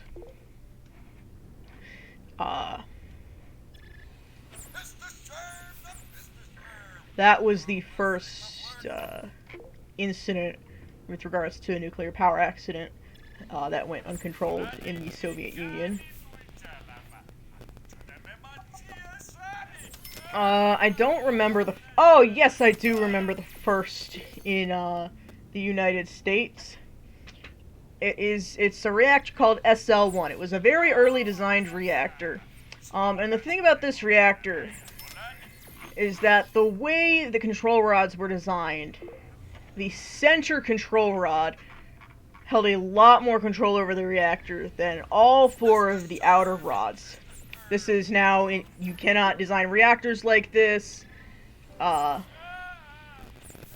International Atomic Association, whatever, or Administration, whatever it's called, will not approve reactor designs like this to be built, specifically because of this incident. The center control rod had to be lowered and raised manually. It was typically, for the most part, left lowered, because we're talking about a piece of metal about 2 meters long with just a handle at the top, not lifted or raised, lifted and lowered by machinery. Instead, you had to do it by hand. The radiation was not dangerous. There was not enough, radionuclides escaping the reactor, I believe, to be dangerous. However, it still required regular maintenance, as it was an early attempt at, a nuclear power plant, a nuclear reactor. It was the United States' first, functional nuclear reactor. So one night, 3 young men, none of them were over the age of 25. You had a lot of young men working these jobs, because they were easy to get, and they paid well, in literally every country that had, nuclear power plants and nuclear reactors. So you had 3 young men, and the reactor needed some maintenance. It needed, a little bit of cleaning or something, whatever. I don't remember exactly what. So there were 3 young men in the room that night. There was the man who was performing the maintenance, there was the man who was moving the center control rod, and there was the man who was documenting everything that was happening. So the thing about the center control rod being the main source of control over the reactor, basically being one of the few things that prevented it from going absolutely off the rails, out of control, is that you could only lift it a couple of inches out of the control channel before the reactor would begin to before the reaction would begin to fire out of control.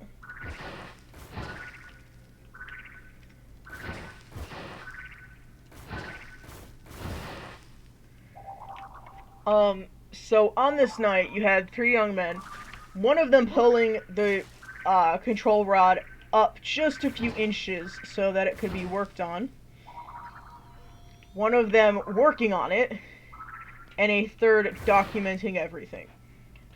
It's not known exactly how the accident happened in a detailed way because everyone there is dead. Everyone there died. But reconstruction shows that the sensor control rod was lifted way too far out of the control channel, which led to the reactor going prompt critical, reacting out of control, and proceeding to blow up. The man who was pulling the man who was performing the maintenance, I believe he was torn in multiple pieces, but identifiable as a body. The man observing was blasted against the wall, but again identifiable as a body. The man who had been lifting the control rod, he was directly over the reactor, so he took the brunt of the explosive power of this accident. The control rod was launched straight up, and he was holding on to it, like leaning over it to pull it out, because this is a 2-meter long piece of metal. It is not light. It gets launched straight up, and it takes him with it. They can't actually find his body at first. They find just some viscera, some gore, you know. An explosion happened, and someone, like, got a few limbs amputated as a result, before he died, as he was dying. So there's gore and viscera. They can't find the third body at first, so they think, oh my god, did it vaporize him? What happened? Where did our man go? And then someone looks up, and he is pinned by the control rod to the ceiling. He has been, literally torn in half. And that's when someone notices that, hey, this bit of viscera on the floor here is actually his legs. And that is the SL-1 accident, and that is why you will not ever see control rods in an X shape on a nuclear reactor, because that shape allows one control rod to have a lot more power than the other two, which is incredibly dangerous. You will also not see people, like, manually lifting the control rods for maintenance. That was also made to be against the rules. Gotta be automated.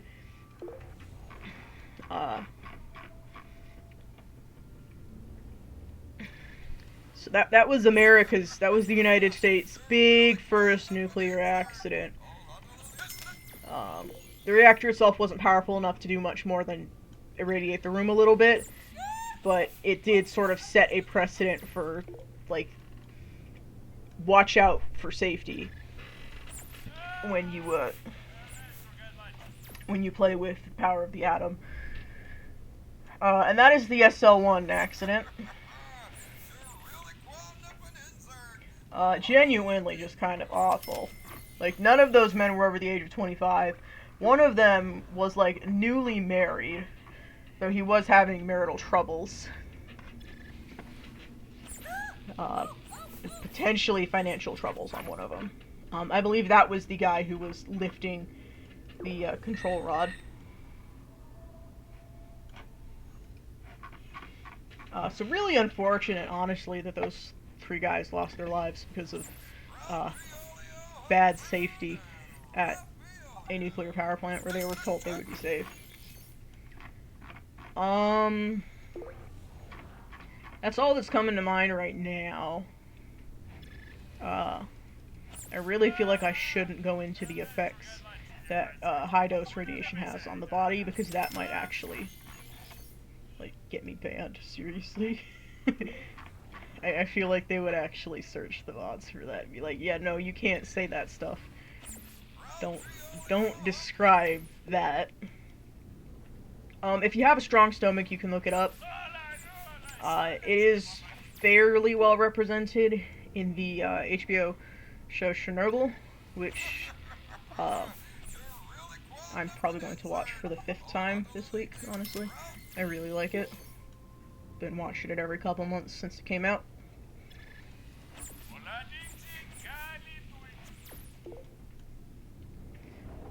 and it gives, I believe, the most accurate play-by-play of how the accident happened.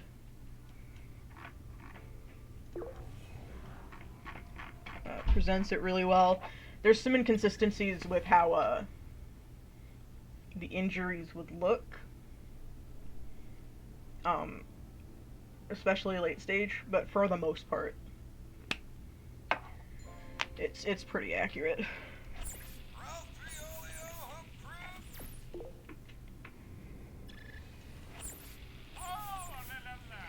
You can even see the nice blue of ionizing radiation in the sky.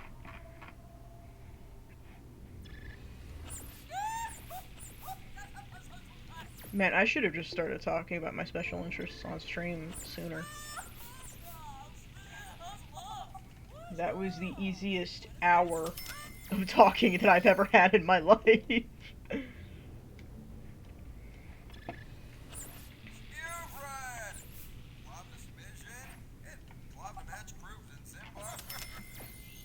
Another funky thing the United States did with nuclear reactors is we tried to make airplanes and submarines powered by nuclear reactors, but we kept killing the people who would be in them, like, not killing them.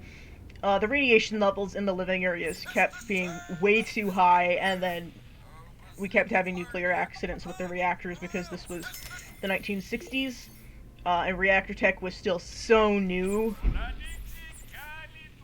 Like, SL1 happened in the mid to early 1950s. Reactor tech new. I think if we tried it today, it might work, but honestly, we're having such, like, improvements in battery technology, etc., that I think we might see an electric plane before the thought of having a nuclear plane is even brought up again seriously. Just because, like, Chernobyl was only 40 years ago.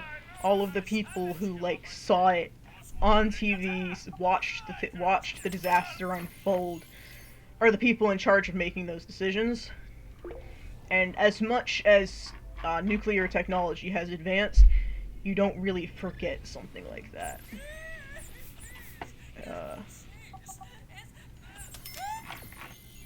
That's not really something that, like, ever leaves your mind. It's the same sort of reason that the United States still celebrates, like, 9/11 as a memorial holiday. Because, like, all the people who watched it happen live, like, it's only been 20 years. It's still fresh in the memories of people in charge. And if it isn't fresh, it's a core memory like Chernobyl is.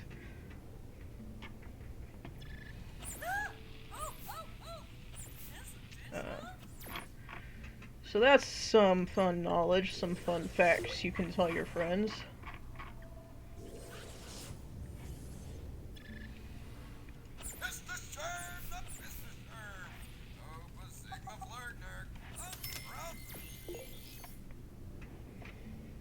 $74 million.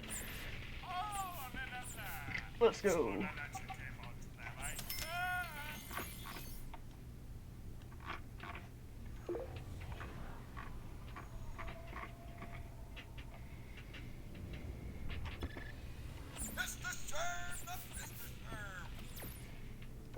See if we can get to 100 mil. Like, I want to get to 100 mil again, and then I'll buy more bombs, and then we'll probably call it. I'm having fun, but again, I can feel the sleep disorder, not liking the amount of caffeine that I've had. So.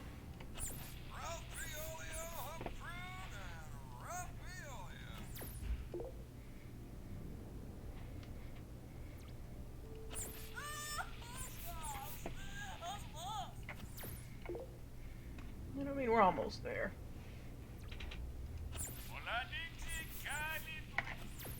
If I could sell some of this blue spice, that might help a lot, honestly.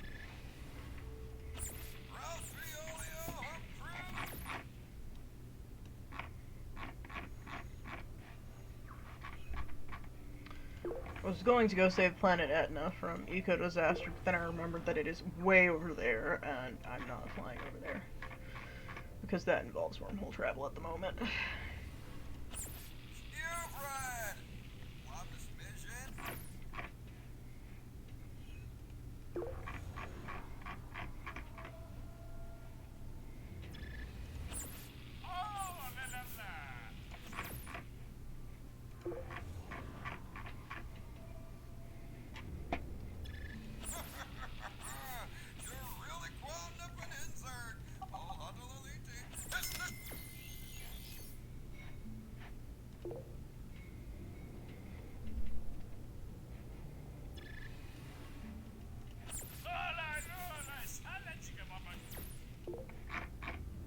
See if I can't sell my green here, and then...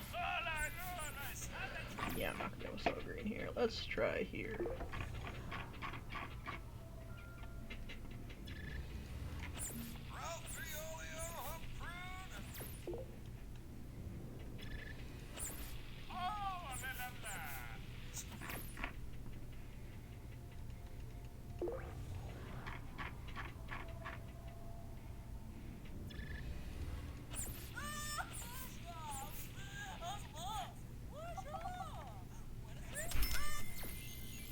Oh yeah, money time.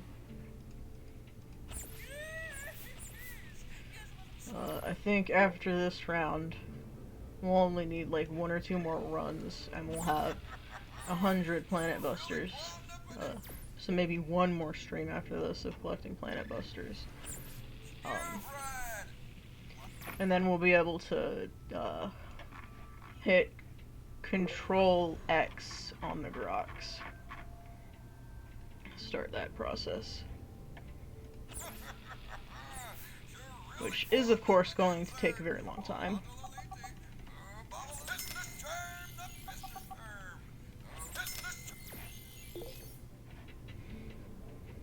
But it's gonna be worth it for that badge.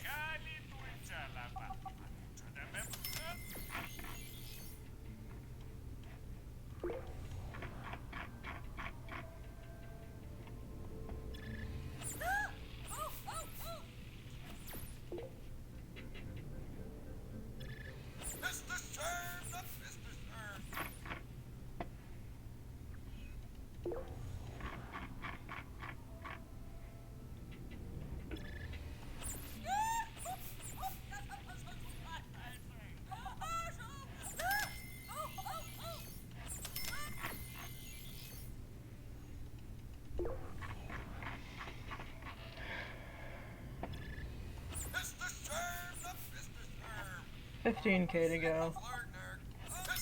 13K to go. 13 million. I keep saying K because I'm used to these things being, like, costing thousands, not millions. I'm used to, like, MMORPGs where it's in the thousands, not the millions, and I think you can tell.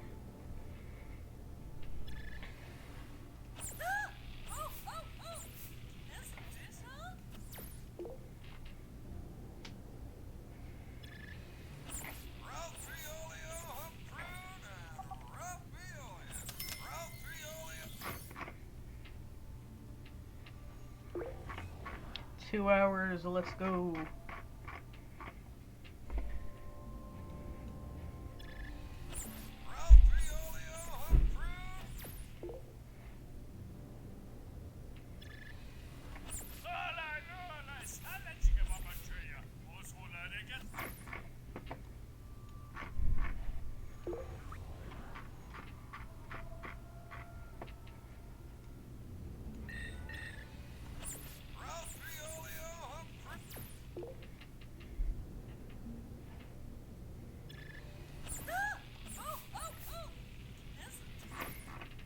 Where's this system? Am I close?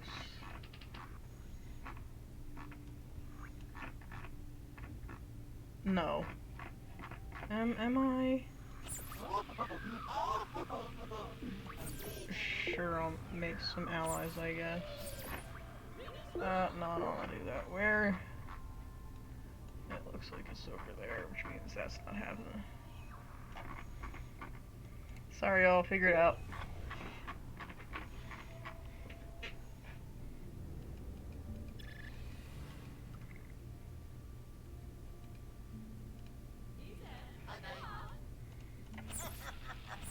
Yeah, I don't like having those because then they get mad when they take damage, and it's like, don't send someone to help protect me if you're gonna get mad when they protect me.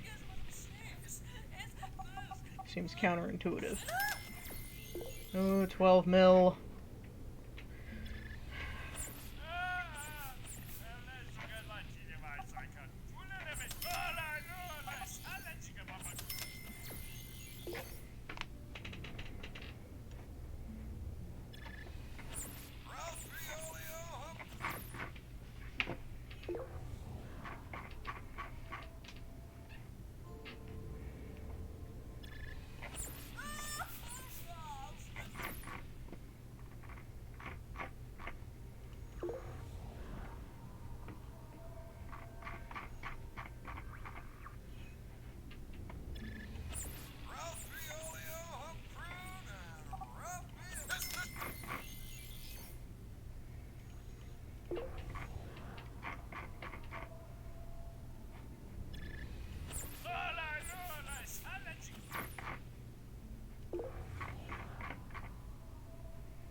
$10 mil.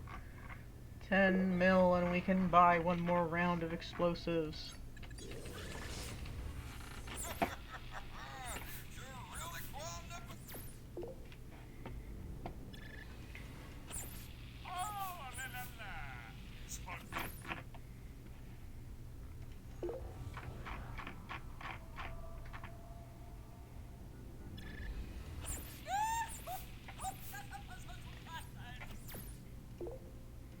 Make sure there's not a better price before I go for that. 2 mil is nothing to sneeze at, but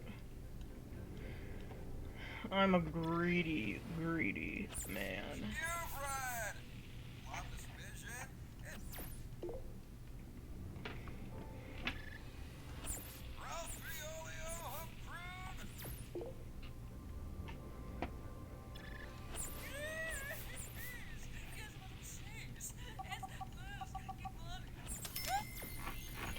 $8 mil.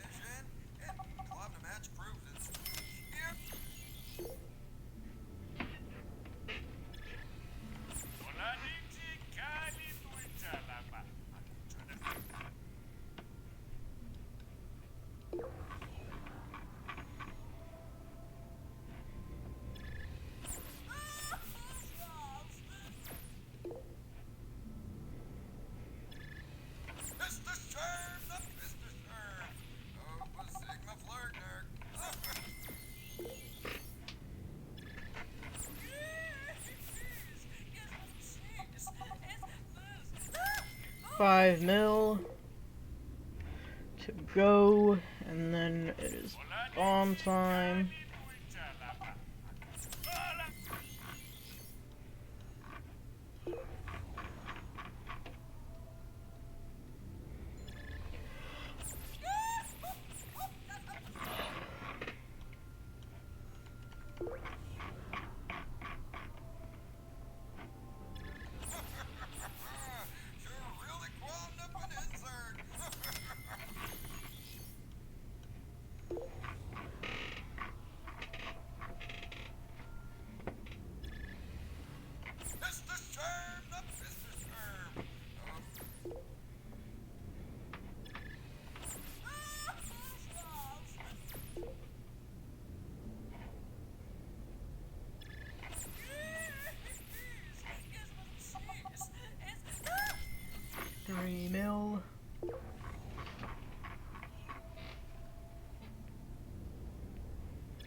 2 mil.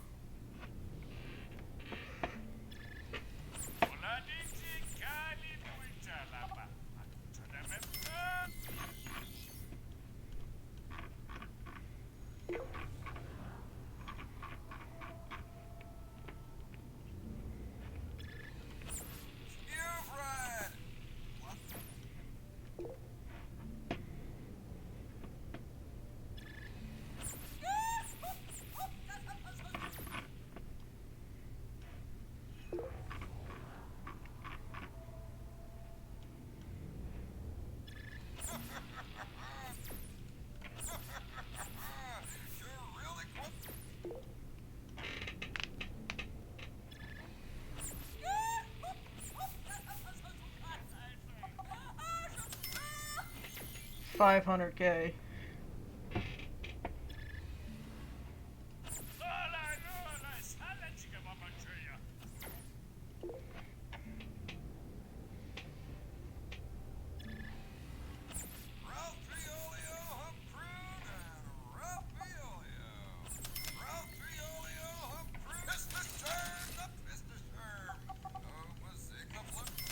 Now we start buying bombs.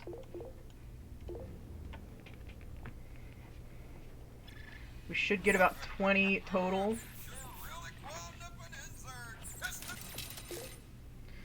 But as I keep selling more spice as I collect it, occasionally that does mean I get closer to 21.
One stack of Planet Busters.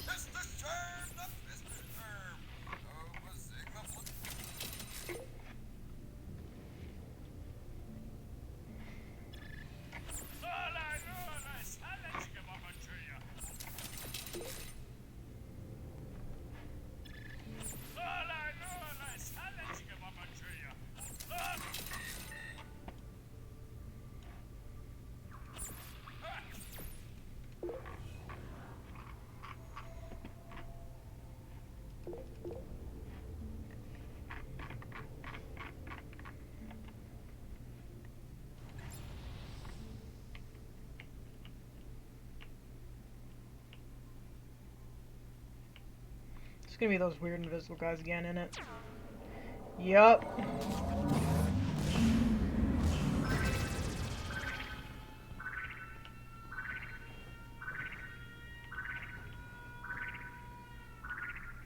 Where's the other one?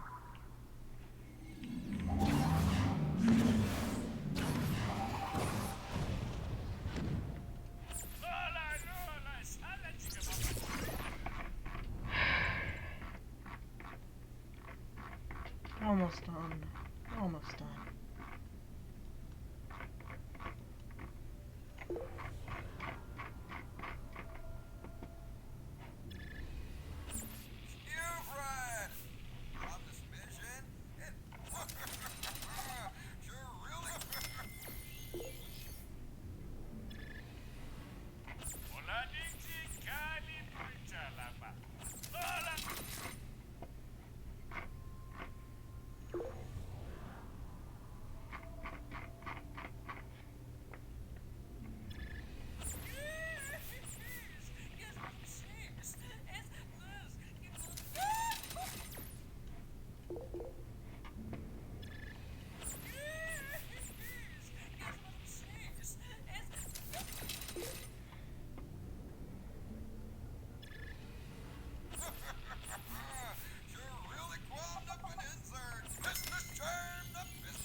75 planet. Oh, I have enough for one more.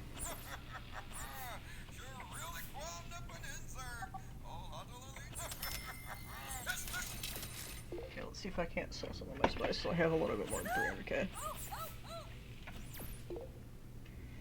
If I can't, I can't, and we just have very little money at the start of next stream. Alright. Yeah, so that's gonna be it. Thank y'all for watching. If you're part of the morning crew, I hope you have a great day. If you're part of the evening crew, I hope your day has been great. And if you're part of the afternoon crew, well, I hope your day is going alright. I've been Ruby Robotic, and I'll catch y'all in the next stream.